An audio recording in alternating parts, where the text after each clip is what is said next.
So I'm going to introduce you. You are Richard Pratt. We're here at the Virginia Museum of History and Culture today, and we are interviewing you about your time in Vietnam, the Vietnam War. My name is Laura Stoner, and I'm here with Paige Newman and Danny Flakes. We're recording your interview. And what year were you born? 1948. 1948. January 15th, 1948. And where were you born? Fredericksburg, Virginia. Mm-hmm. And then what were your parents' names? My mother's name was Ruby Jean Hawthorne Pratt. My father's name was Sidney Samuel Pratt. Okay. Is that Sydney with an I or Sydney with a Y? With S. S-I? S-I-D-N-E-Y. Okay. And they lived in Fredericksburg Yeah. when you were born? Yeah. Mm-hmm. And do you have any siblings? Explain what you're saying, asking me about now. Siblings as children or brothers and sisters? Brothers and sisters. It was 6 of us all together. Mm-hmm. 4 girls and 2 boys. Yeah. And where are you in that birth order? Where are you in that birth order? I'm the baby boy, so yeah. You're the young. 1, 2, 4th down. Uh-huh. Yeah. And so what did your parents do in Fredericksburg? My father worked for this company called it was FMC, where they made cellophane and stuff like this. And my mother was just a mother. Mm-hmm. Yeah. A homemaker? Yeah. Mm-hmm. Yeah. Oh. Well, I mean, with that many children, yeah, a lot to watch after. Yeah. Okay, we were trying to hold on. So then, where did you attend high school? Spotsylvania, Virginia. Uh-huh. John J. Wright Consolidated School. It was all blacks when I was going to school. Uh-huh. And because you lived in the city, you didn't go to like a Rosenwald? We wasn't in the city now. We Okay. were in the country. Oh, you were in the country? Yeah, we were in the country. Was it a Rosenwald school? What? A Rosenwald school? I don't understand what you're saying. Oh, there's a type of school that were built for black children.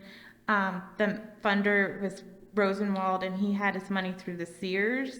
Let me Company. explain. This was our school, John J. Wright Consolidated School. It was in Spotsylvania County. Mm-hmm. And the white school was about 12 miles from us in the same county. So we were just black going to one, whites going to the other one. Mm-hmm. So this, whatever you were talking about, I had no idea what you meant by that. But Uh-huh. I was explaining to you the way the school was. Yeah. Mm-hmm. What grade did your school go to? From the 1st to the 12th. Okay. And then, so when you graduated, what year was I that? didn't graduate. I dropped out at the 12th grade, 2 months into the 12th year, and went in service. Oh, so did you? So I what got a was GED in service. Uh-huh. Yeah. So what year is that? 19. 60. I went in service in 67. So 68. Wow. So had any of your siblings been drafted into the war at that My point? brother was in service. He was in the Vietnam War. Mm-hmm. Yeah. How much older? Is he A year old. a year older? A year old. Because at this time when I was going to Vietnam, I volunteered to go because they had this thing, if your relatives, like your brother, was already there or had been there, you didn't have to go. But I felt like I wanted to do something for my country. So it was I a patriotic feeling? Yeah, Uh-huh. no. Did you have much experience with did your brother share his experience in Vietnam? No, we talk, but he'll talk about it, but we just don't have it. Like, let's talk about this today, let's talk about that today. No, it wasn't like that. I knew what he was going through, and because he came back when I was going over, and I just got experience with it. That's all. Did he go into the army as well? Yeah. Okay. Yeah. Did he serve in the infantry, or what was his? I don't understand what you're saying. Yeah. What did he do? Oh, he in was a motor pool mechanic, Uh-huh. a truck driver. Uh-huh. So that's what he was doing. But did he, when you told him that you had left school and you were going into the service, did he have any? Yeah, well, he said, you sure that's what you want to do? I said, well, I don't think I'm gonna learn any more in school than I already know. And at that time, the war was everything that people was talking about. All people were talking about. And so I just felt like I wanted to do something for my country. How did your parents feel about it? My mother wasn't too pleased about it, but she agreed if that's what I wanted to do, go ahead and do it. My father about the same. Did your brother continue on? Did he make his career in the military, or did? He got out after serving his time. Mm-hmm. Yeah. So, and now he owns his own business as a brick masonry and stuff like that. Well educated. Uh-huh. Yeah. But that's about it. That's about that. But as it goes, as it goes. So you left school and you enlisted. Where did you go to training camp? Fort Benning, Georgia. Fort Benning, Georgia. Fort Benning, Georgia. Went there for AIT, for basic training. Went to Fort Jackson, South Carolina for AIT, and went back to Fort Benning, Georgia for jump school. And then from there, went to Vietnam. Seems like everybody's always wants to go to jump school. Well, it was something that interesting. You know, jump out of a perfectly good plane that ain't humanly possible. A good thought in a human mind. But it was just something, just one try. Uh-huh. So I did that. And did you enjoy it? Oh yeah. Well, after the first one, yeah. But the first one, you always, tight and panic and everything. Am I gonna hit the trees or what am I hit going down?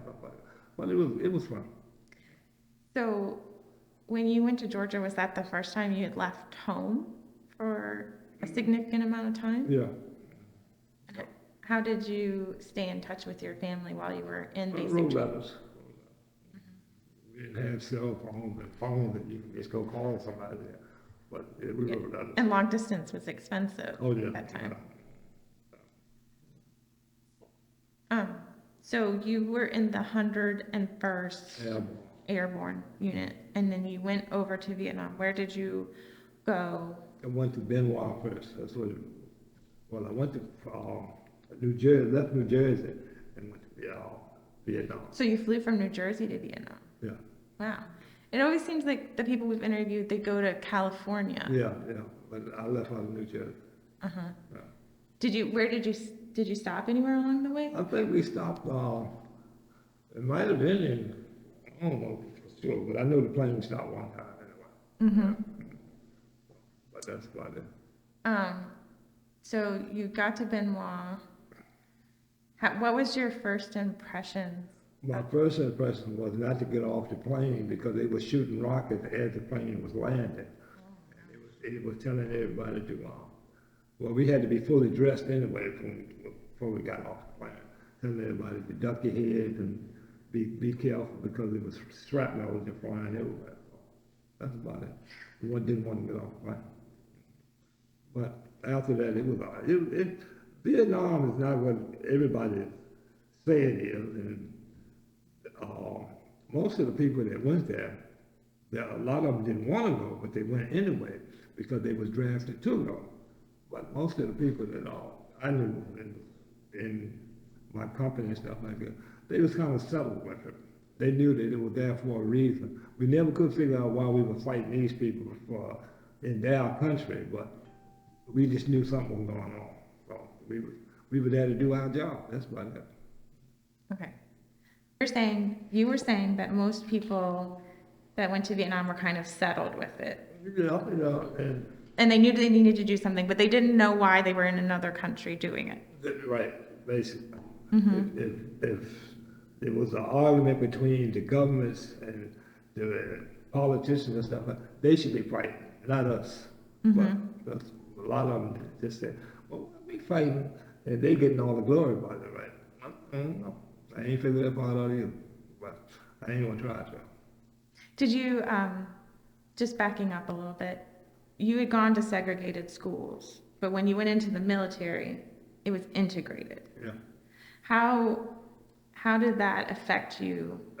It didn't bother me at all. It didn't bother me one bit, because most of my friends were white people, not just saying that, but most of them was white.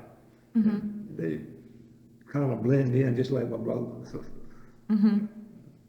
So like you never felt any discrimination No, no, amongst your superiors or? no, Mhm. no. Okay, so after you get off the plane and the shrapnel, avoiding the shrapnel, um, did you have any other first impressions about Vietnam as a country? It's just hot, just really hot, 100 degrees when it stepped off the plane. But basically, that's how it was the whole time until monsoons came in. That's when it rained, but it was still warm then. How long did you spend in Vietnam total? Because you went in, Oh, 7 months. okay. So you joined in 67 and then your training was for a while. Was it 68 when you went to? It was 68 when I went to Vietnam. Okay. And then did you leave in 69? Or did it? 69 is when I got hurt. Well, I got hurt in the late part of 68. But they retired me in 69, February of 69. Actually, it was February 29th, where it was leap year. Yeah, I'll never forget that. But yeah, about 6 months out of that. Okay. But I spent 1 year, 6 months, and 8 days in service total. So Okay. I remember that part. You were counting the days. Yeah, yeah. Well, I wasn't really counting. After I got hurt, it was a different thought in my mind. Like, I got hurt, and because my first thing after I got hurt, I woke up in this hospital, and I actually got to scratch my left foot, right? And he looked at me and he said, "It's not there, not there." I still felt it, but it wasn't there. My leg got blown. And then after I guess about 2 weeks or so, I kind of was out of it because I was losing a lot of blood, right? So, and then I woke up. They had sent me to this other hospital in Japan. I woke up, when I opened my eyes, I saw all of these nuns with white things on. I said, "Well, good, I'm in heaven now. You know, I done died and gone to heaven, so everything will be all right." And then they told me what was going on. But I had quite nice experience in the hospital and out of the hospital, but mainly the one that was in there was some of the guys that were sitting next to me when I got hurt. One of them got killed. He was on, and when we got hurt, it was storming, lightning, real bad, and he was sitting up in the tent with headphones on. Because we was in communication, and the lightning struck the headphones, killed him right away. And I could hear the grenades going off. I feel my body going up and coming down. We had grenades in the thing too, right? So that would blew my leg off, one of my own grenades, right? So Oh, so it was, it was more than one grenade, right? Yeah. but it was the lightning. The lightning hit the radio, and then it set everything off. Wow. Well, let's talk more about, I definitely want to talk about your injury, but can we go back to the start of it? So you went to Denning, and you get off the plane, and it's very hot. Yeah. Then are you go to like the supply No, we center? had all our supplies, but they just took us to the camp that we were stationed at, right? Mm-hmm. So Benoit and Da Nang, and I saw Valley. That was the name of the valley where we got hurt at. I saw Valley. But it wasn't that far apart. But Mm-hmm. you know, then we go out on patrols at night and stuff like that. We had to set up on guard duty. But just the war zone. So you went immediately out you went to the field, Yeah. and your goal was to find the enemy. And Well, we didn't really have to find them. They were finding us all day long. But yeah, we did go on search and destroy and stuff like that, right? uh-huh. Yeah. So did you have fire bases that you would kind of rest at, and then you would go out and camp from there? Yeah, matter of fact, when this 7 guys were there, we went out in the field. And we said, we're gonna rest for the night.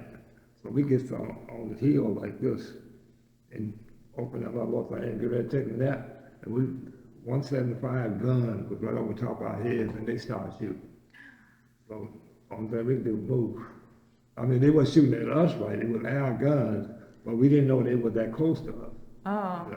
I mean, it was shaking the ground every time they were shooting on. wow. Were you enjoy camping in the jungle? More or less. I mean, it was just as bad as in the camp, back in the camp, in a big tent. We were just in a small tent. Did you guys do anything to entertain yourselves when in the Yeah, downtime? tell each other lies. That's basically what we were doing, telling about back in the olden days, the lies, and who gonna cook our food and stuff like this, but it all worked out. Mm-hmm. Yeah. So did you get to do any R&R? No, No, you never went on R&R? no. I was supposed to be going there a month after, I mean, before I got there, but they had some issue coming up. So I said, I'll go the next month, right? But that's when I got hurt. Hmm. I had talked to my first cousin on June 15th, and I told him I'll see him on July, right? He got killed June 16th, and I got hurt in July of 15th. So So I never did talk to him anymore. was he in Vietnam? Yeah. He So, stepped on a landmine and got killed. oh, I'm sorry to hear that. And when I get back to the hospital in Fort Belvoir, nobody would tell me. I would always ask them, y'all talk to James? Y'all talk? They would say, yeah, we heard from him, stuff like this, right? They wouldn't.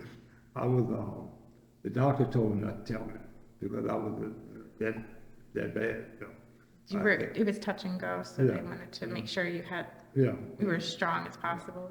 Finally, they told me after I got out, I said, oh, y'all ain't telling me about James, so what's up with it? And then his mother decided to tell me that he had got killed. Hmm. Did you feel, you knew you weren't going back to Vietnam, so was it a relief? You know, like if you had found out that information and you were still in the field? I'll be honest with you, if I could have went back, I would have went back. I mean, it was the thought I had in my mind that I was doing something right for my country and for other people not have to, or might not have to go because I'm not right at all. That was the thought that I kept. And I believe in him. Mm-hmm. And that was a whole lot of things that kept me going. Mm-hmm. Yeah. So your religion played a major role in Oh yeah. being okay with whatever happened? Yeah. I just felt like it was meant to happen. He wouldn't have let it happen if it wasn't supposed to happen to him. And out of that, I got somebody else to learn from what I went through, and which it did come to that because when they fitted me for a prosthetic leg, this guy that was teaching me, he was good. They were good and I was teaching other people. So that was I was saying that he meant for me to do that. So, So this was through the VA? Did the VA help you with your prosthetics? Oh yeah. Mm-hmm. I bet you, it's changed, prosthetics have changed so much since your initial injury. Yeah, the first one was like it was weighed a ton when I tried to pick it up, and then now I got one now called the Endolight. It's really light. It's I ride motorcycles, I do just about everything. I do everything that the doctors told me that I should do, like drive tractors and trails and stuff like that. I had to try it just to see for myself, right? Test it out. I'm a mechanic. I like working on cars and stuff. So I got my own garage at home, so I do that. But I don't do it as much as I used to do it, but I still do it. Mm-hmm. Did you ever think of trying to be a mechanic in the military, like your brother? No. Okay. No, that didn't hit me like that. I didn't want to get greasy. You know? Did you, I know they're going back, but did you have, when you went to the recruiter and enlisted, did they give you any kind of options as to what you could do? Well, it all depends on the test that you took, what you was going to be good at. So they recommended I could go in communication, which I qualified to fix switchboards, telephones, and stuff like that, and run landlines to different places so they could have service. Right? Mm-hmm. So I did all that. Oh, okay. So did you, is that different than the radio operators? Yeah, Okay, no, a whole lot different. okay. Yeah. It ain't like you pick up a cell phone call, you got to push it around the number to get it in. You got to go through the switchboard, through the telephone. Uh-huh. So how did that translate into like being in the field? Well, when we left the camp to go out in the field, we just had a backpack paid off. Okay, so So we wasn't worried about the ones in the back, but we had left because somebody else was there taking care of them. uh-huh. But we could always talk to them. Mm-hmm. Yeah. Okay. Let me look at some of my questions to make sure I'm touching everything I need to.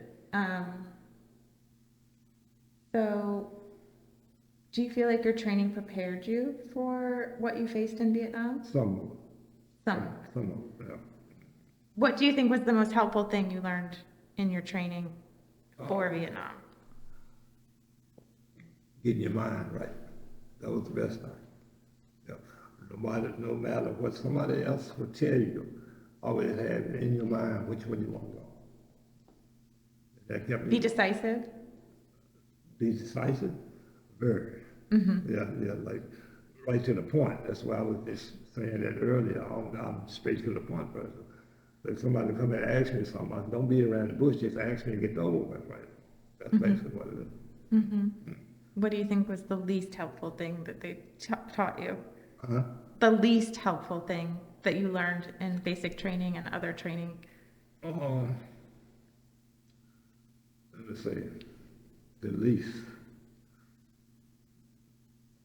They didn't give me enough money. That's the least. Well, I mean, your life was on the line. Yeah, they didn't give me enough money. Although going to jump school would increase your pay, but I wasn't thinking about it like that, no. Mm-hmm. Yeah, that's the least thing they did. So, did you encounter the enemy? I mean, you said that they were encountering you, but when was your first encounter, like the first time you laid eyes on them? On guard duty one night, they were shooting at us. And it was like 300 yards from us. And we could see them. They were turning gun flats, right? So we had to call in air support, and they took care of that. We didn't have to worry about that. Mm-hmm. I've been on guard duty, and the guy sitting right across from me, and he got killed, and I didn't. I thank my Lord for that. That must have really affected morale. No, in a way, we knew we was gonna we could get killed out there, right? So that was in all of our minds, whether we was gonna come back to camp or not. But that was on your mind whenever you went out there, especially on guard duty. So were you fighting against? Do you know what forces, like if you were fighting against the Viet Cong or the People's Army? The Viet Cong mostly. Okay. And they had some civilians that was working with the Viet Cong. Like they would send this little girl, they sent a little girl into our camp when we was eating dinner right in the chow line. She was in the chow line. She went all the way to they got a tray, and stood at the end of the thing, turned around and faced all the people like that, and opened the thing up. She blew herself Blew up. up, yeah. That's tough. Yeah.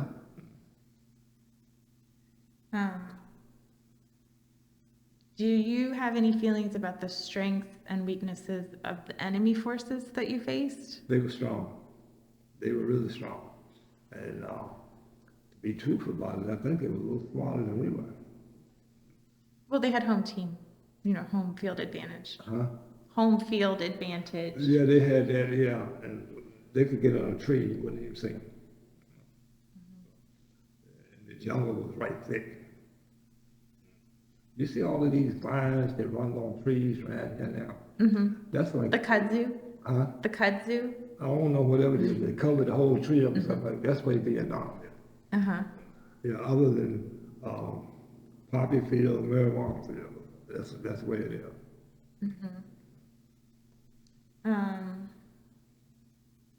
did you ever work with the South Vietnamese in your the No, forces? I had no contact with them, no talk about them. We was just out there for what we was out there. Mm-hmm. So let's talk about your injury. You were in a tent and the guy got hit by lightning and the radio Yeah, blew up and then that set off the grenade yeah, and then that blew off your leg. yeah. How many people were in the tent and then how many people were injured? Okay, so all of you were injured. No. No. Three of them was, one guy got killed, and I was the one got hurt. Okay. Yeah. So 2 of the 5? Three didn't get a scratch. Yeah, okay. Mm-hmm. And were you out in the jungle or were you in a fire base? Well, we was close to our camp, but we was in a different tent. So we wasn't really in the big camp where we normally be, but we was close to it.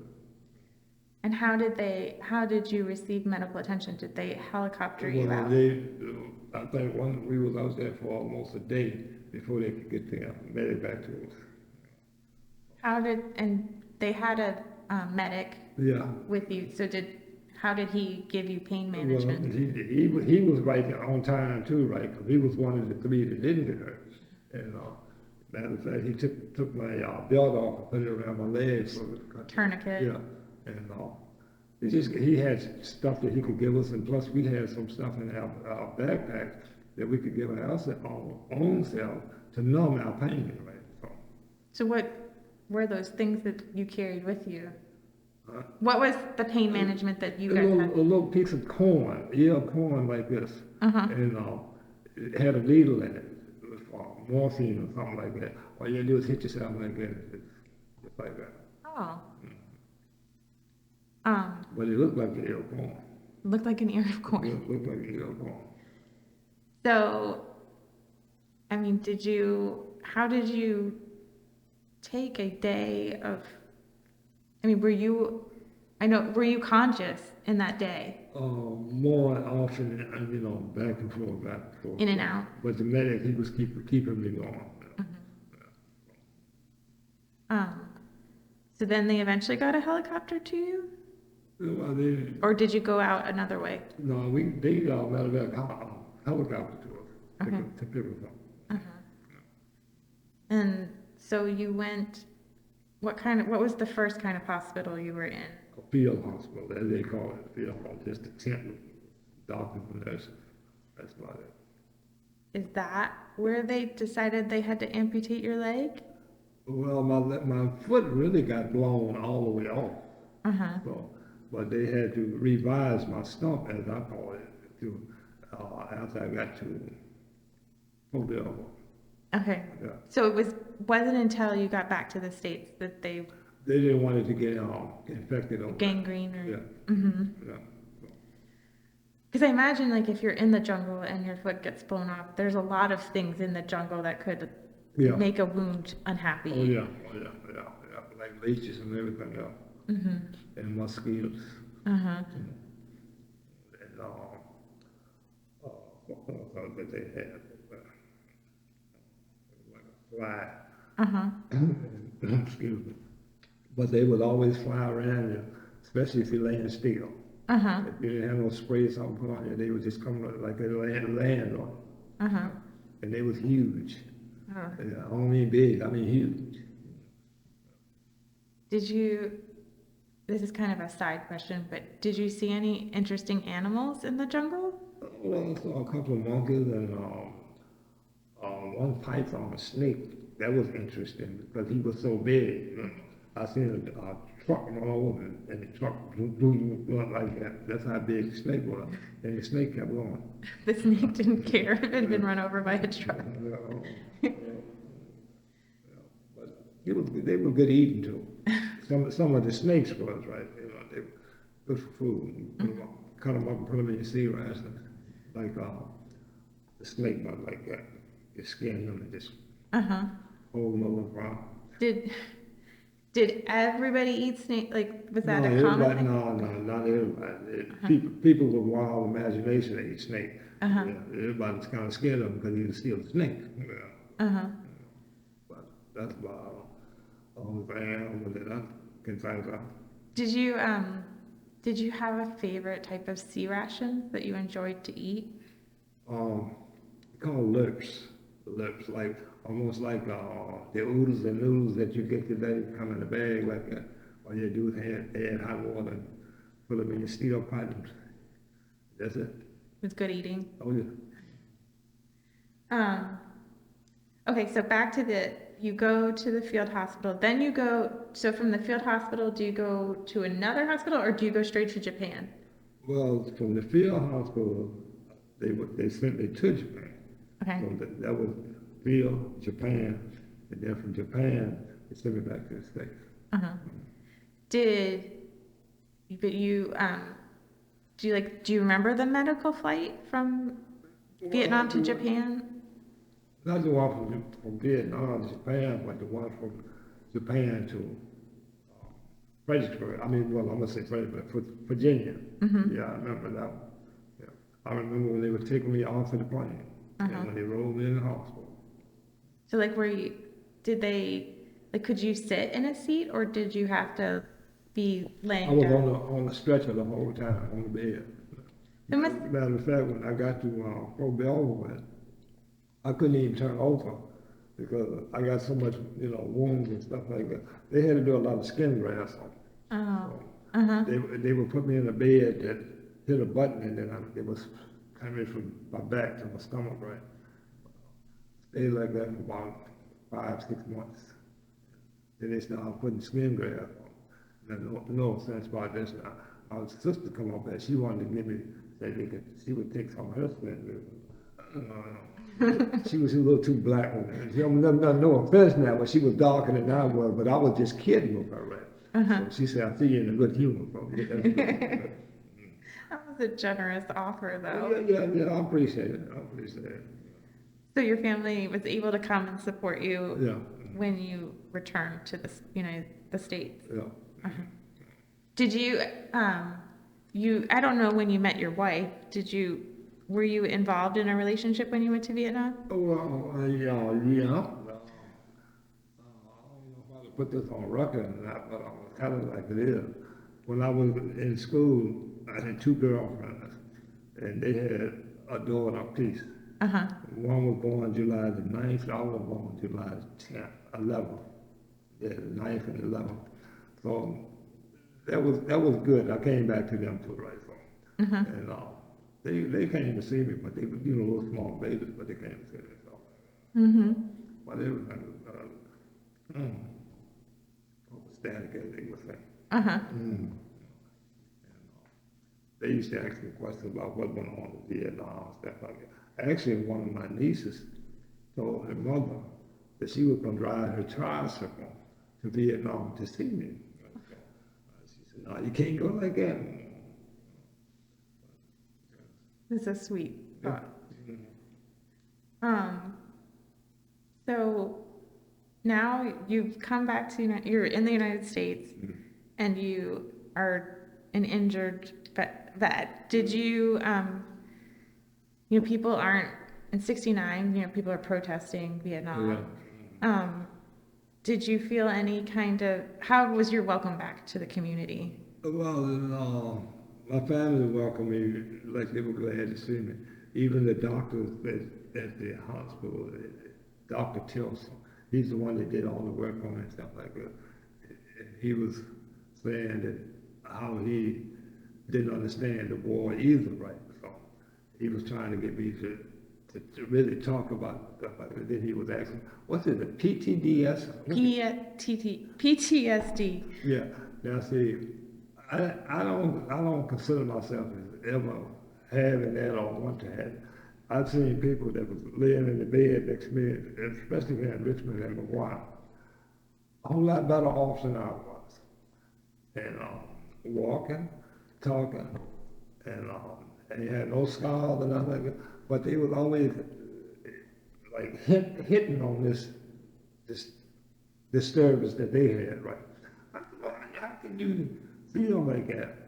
And look at your condition. Look at these other people around.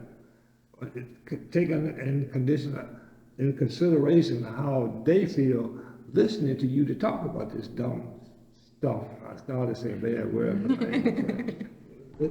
but it's bad to hear somebody really try to talk to a person, a normal person. I'm gonna say I'm normal anyway. About something like that. Everybody don't have it. They say they have it. They say it to get attention, credibility, and money. Yeah, that's the main thing, money. But the ones that do have it, they got it pretty bad. I know a guy that's in Fredericksburg. If he hear a car backfire, he jumping under something. That's stuff like that. Tire blew out, and he crawled up in the lady's house and was there for almost a whole day. He's scared to come out. Now I understand he got it bad, but some other people, they just pretending to me. I think that what we've heard from interviewing people is that there were some people that just, it was so much hypervigilance. Like if you were on the ground, like in the jungle, there was just so much intense, It all depends on the emotion of the person. It all depends on the feeling of the person, what they feeling. If you feel like you want to be on the ground and all tense stuff like that, you're going to be like that. But I found out it's better to be loose because you could go either way. You come back in or you don't come back in. But you got to get that in your mind first.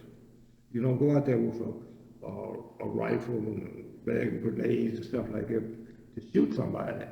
But if that's what it comes to, you're going to do it. I think you were a very good person to send to Vietnam because you have a wonderful perspective. Yeah, I try to be. So did you did you exchange letters with your family while you were in Vietnam? Yeah. I'll tell you, it was a joke to my sister. One of my sisters died when I was about 8 years ago. That was my baby sister, she passed. But next to my baby sister, named Gladys, that's what we used to call a Tootsie. I wrote her a letter on the toilet paper. And then I smeared some chocolate candy on it. So I told her, this is for you, and I love you. So she got the letter right today. Did you, yeah. So that was just kind of a joke. You were a little jokester, like prankster. Well, yeah. I like to see people laugh. It's better to laugh than to cry. It takes a lot to cry. And be frowned up and mad and stuff like that. It takes a lot to do that. But it's a whole lot easier to laugh. They tell me that in the church.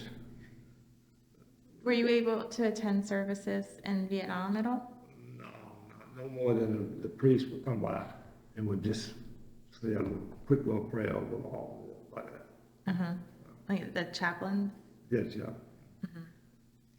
Did you observe? I understand that you don't celebrate holidays, but did you observe any holidays while you were in Vietnam?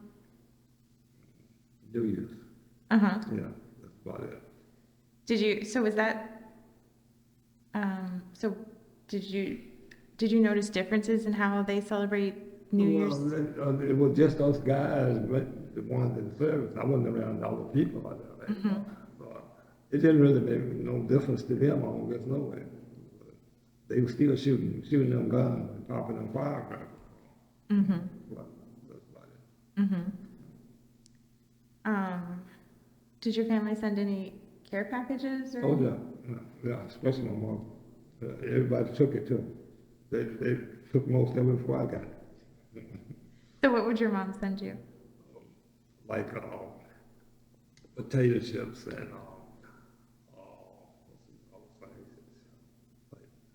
they was in a little bag like donuts, but they was all whole like that. Uh-huh. Yeah, all of them. That's about it. Uh-huh. I was told don't send too much, but we get that. Believe it or not, before I got hurt, I was weighing 250 pounds, and when I was in the hospital, I lost all the way down to 98 pounds. So Wow. I'm just trying to put something wrong. My wife stopped me right there because she told me they're getting too big now. Wow, but I mean, you lost like over 100%, cent of your weight. Yeah. So that must have been hard. You had to really fight back. Yeah. When my mother started running me from home cooked meals from home to the hospital, I was eating everything I was supposed to eat. Like chitlins. I don't know if y'all like them or not, I don't know. But they didn't love me, but I love them anyway. Like fried chicken and stuff like that. Uh-huh. She was trying to put the weight back Oh, on. she was putting it on. Yeah, she was putting it on. Did you do any kind of like photography or writing a journal or anything? No. I wanted to be there, get it done, and leave there. And, your letter said if I had souvenirs, but only souvenir that you will see is me. That's it. That's all. The only souvenir I got. Uh-huh. Did you ever see any shows like the Bob Hope show or, Well, they came over, but it wasn't in our area. Yeah. Like it was, I guess, 100 some miles from what we always heard about. Uh-huh. Yeah.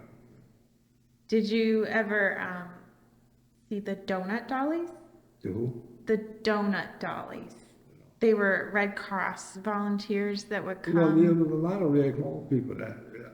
And they were actually at every place we went, they were there. And they were good people. They are. The Red Cross, they got my thumbs up all day long. Mm-hmm. You know? So after the war, how did you see your life going? Since you're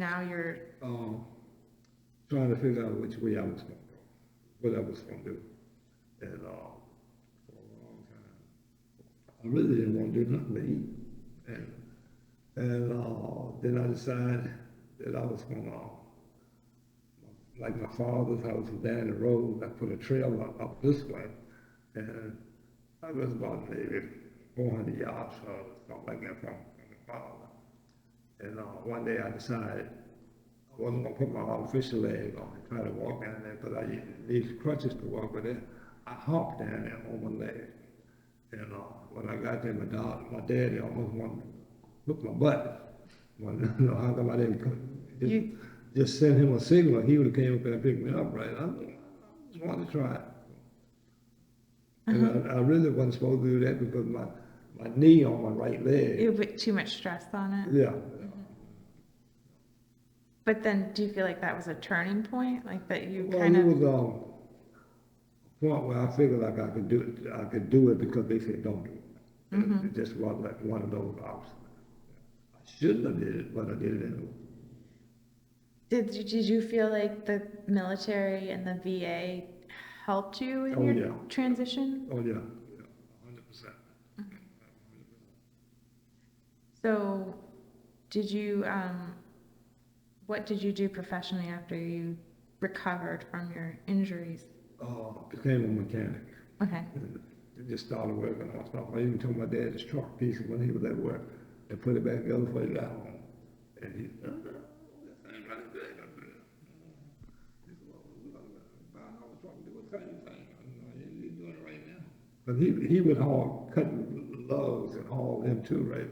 So the plows and then work at the plant. Mm-hmm. So he had to have a truck so he do that. So he would buy this old truck and fix it up once he can. Mm-hmm. So do your dad cut down trees? Is, It's what? he cut down trees and Yeah. then he would haul the logs? Yeah, like logs. Yeah. Mm-hmm. Did you stay in Fredericksburg after your injury? Yeah, after I left Fort Belvoir, I came to McGuire, and after McGuire released me, I was in Fredericksburg. Mm-hmm. Yeah, well, Spotsylvania anyway. Mm-hmm. When did you move to Tappahannock? I better get this one right. I think it was 1982, 81. That's when I got married. Okay. Yeah, I didn't want to tell her. We were married 43 years. That's how long. Congratulations. She's from that area. Uh-huh. So you moved to her town. Yeah, Mm-hmm. How did you meet? on telephone. Talked to her for 3 months before I even met her. Oh. And when I went to meet her in the house to take her out, she got 7 sisters. They decided they're gonna line up against the wall and let me pick the one that I was talking about. I said, I showed with the picture was there. I want to picture Sister Annaway. But anyway, it worked out good.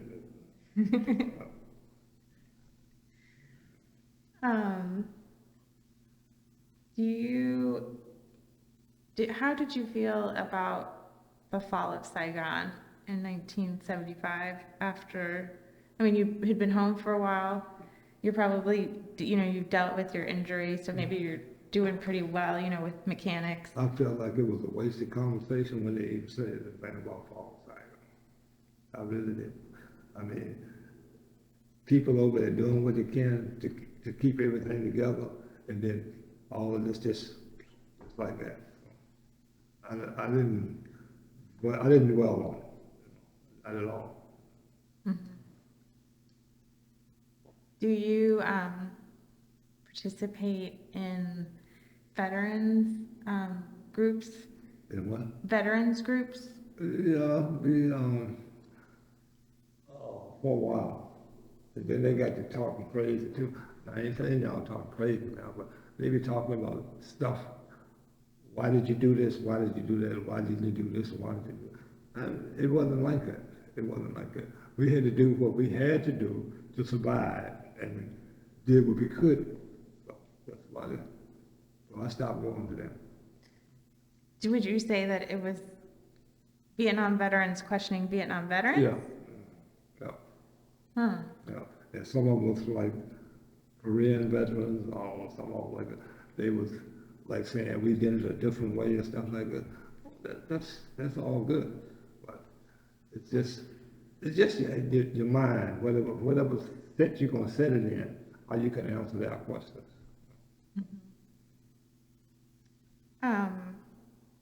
So you say that you like to ride motorcycles now? Oh yeah, yeah. I built one in 1980 out of a Volkswagen, 3-wheel Volkswagen, and matter of fact, when I got married, we had a parade of motorcycles. Oh. Uh-huh. But your doctors told you not to ride a motorcycle? No, they told me don't. They said I wouldn't advise you to, especially the 2-wheel one, right? Because they're on the leg, right? That was the first one that I started riding, the 2-wheel, because they said it wouldn't advise me. But no, I just got the 3-wheel in my mind, so I decided. I drove this car to a dance, Volkswagen. Come back home, took my torch and cut it. I started cutting it off to make motorcycle. And then I got a gold one that I sold it, Volkswagen one, and got another one. My wife said, I don't know about you, but she won't even get on the gold one. Uh-huh. No. But she used to ride them too. Uh-huh. Yeah. When she got involved with me, she started riding. She even had a license. But when she rode me one time on that Volkswagen, once she going too fast for me, but I didn't let her ride no more. But she wanted to get on this one. She said she see how I drive my truck. And did you drive like tractor trailers? Yeah, he was driving dump truck and tractor. Uh-huh. That's crazy. Big truck. Oh, yeah. That's because they say I shouldn't do it. Are there other things they told you shouldn't do that you've done? Oh, ride horses. Because on account of the saddle leg, the leg might slip off the stirrup. I had to try that. Well, I did that. What else they told me that I shouldn't do? Like go up on ladders. I don't like go up on it. I will go up on it if I have to. That's what. And I used to jump out of airplanes, but now I'm afraid of heights. I can't get up on top of my house without getting dizzy. Well, I would think your balance is probably like, Well, because when I get up there, I'm gonna sit down. I ain't stand up. But it's still just gotta get dizzy. yeah. Did the VA ever try to put people who have had big injury, amputation injuries together to kind of create a community and talk about? They did that a lot. They put us in the same ward. They would say they had wards back then. They used to have rooms. And most times we get in there, we wouldn't even talk about Vietnam.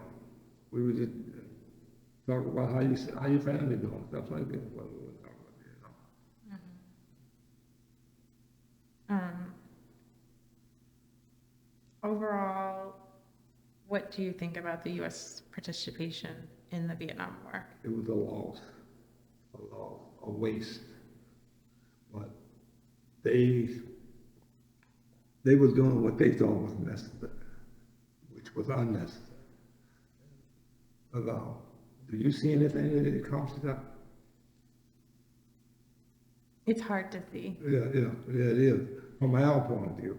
But their point of view, they see that it accomplishes a lot. But I didn't see it either.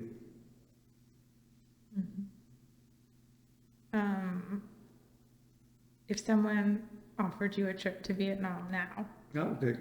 you would take it. Have you ever been to the Vietnam Wall in DC Yeah. Memorial? Did it? It didn't bother. It didn't bother you at all. It didn't bother. Did you look for any specific name? Yeah, the guy that got killed when I was on the radio, his name was up there, Webb. And, Do you know his last name too? not really, I got friends and James Hawthorne, that was my cousin. Your husband? Yeah, Mhm. I looked for his name. How did your family feel about Vietnam after losing your cousin? Is that your mom or your dad's? That was on my mother's side. Yeah. Your mother's family, they've lost a kid. Well, they kind of felt like it was a wasted war anyway, so they would say too much more about it. They said that a lot of people was dying. That's about it. Older people, when they say a lot of people dying, that means a lot of people that died. They say dying, they say died. So let me ask you a question. Yes. How much longer do we have to be? I think we're wrapping up. Well, that's good. Just trying to, let's see. Whenever I come to Richmond, I get hungry. Oh, where do you? Go to the hospital, I get hungry. My wife tried to get me to go down to the cafe. I don't want that food. I want to go to a place where they can cook something like Stewart's seafood. I go up there and get this grilled chicken. Fish, and I always get 3 extra pieces of fish. They put 3 on it anyway, so I get 6 by the time. So you're looking forward to your fish. You're thinking about your fish. Sure enough, yeah.